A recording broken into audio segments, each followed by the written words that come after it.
How's it going, guys? Trigger over here, back with another FIFA 22 video. So we're gonna be looking at the pitch notes, right? We're not gonna be going into all the details. I just got one thing that is only attracting me to FIFA 22. Now, I did say to myself, if FIFA 22 does not have anything groundbreaking, does not have a new engine, something that major, I will not be able to. I don't think I want to play this game because it'll practically be the same thing. And like I said in my previous video, I suspect now for us who are not on the next gen are gonna be probably getting the same thing.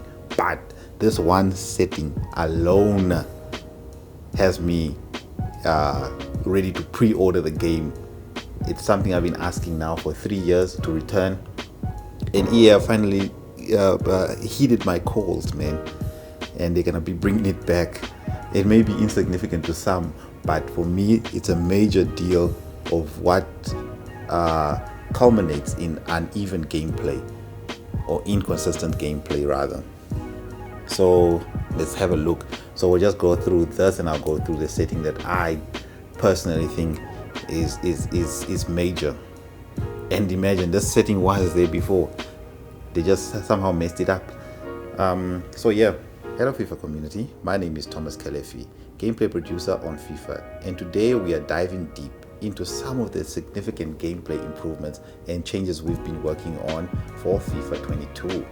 You will see a new gameplay. Okay, then they're just telling us which ones will only apply to the rich people, the ones who can afford or get their hands on the next gen consoles. But anyway, that's insignificant to us.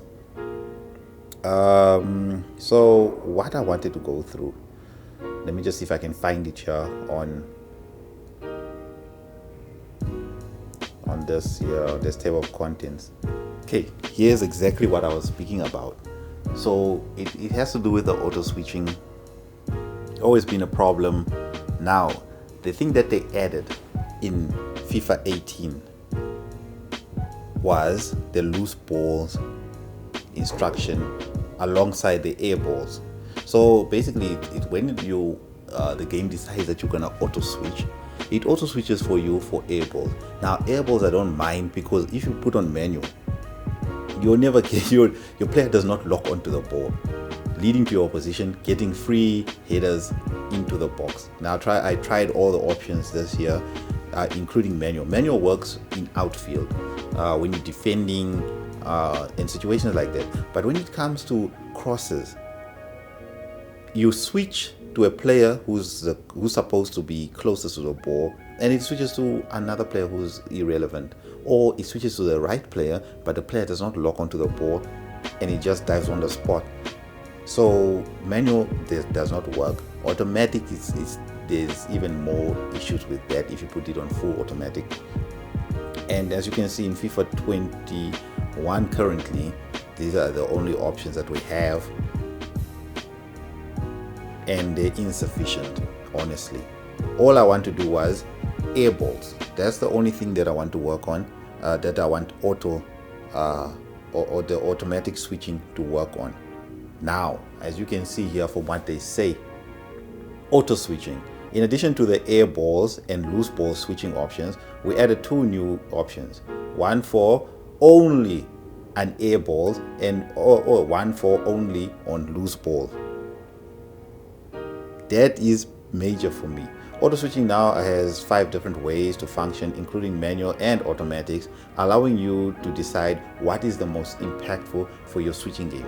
Now, obviously, I only want air balls. I don't want this loose balls. What ended up happening is that when you switch when you have loose balls on, the game decides what it considers a nice switch for you or what they consider a loose ball.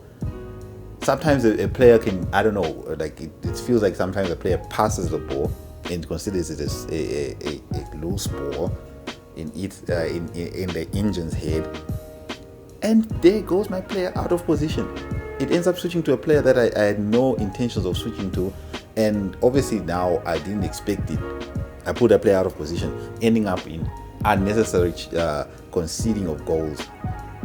So for me, this alone is enough to warrant a purchase.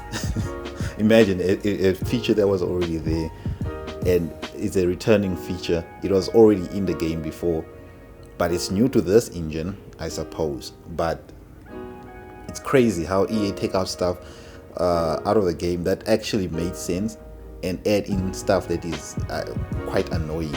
That's what loose balls was. You just sometimes pray that this thing does not activate at a certain time, but it ends up happening, and you get frustrated at things like that. So this will lead to less frustration for myself, and it warrants a purchase of FIFA 22 alone.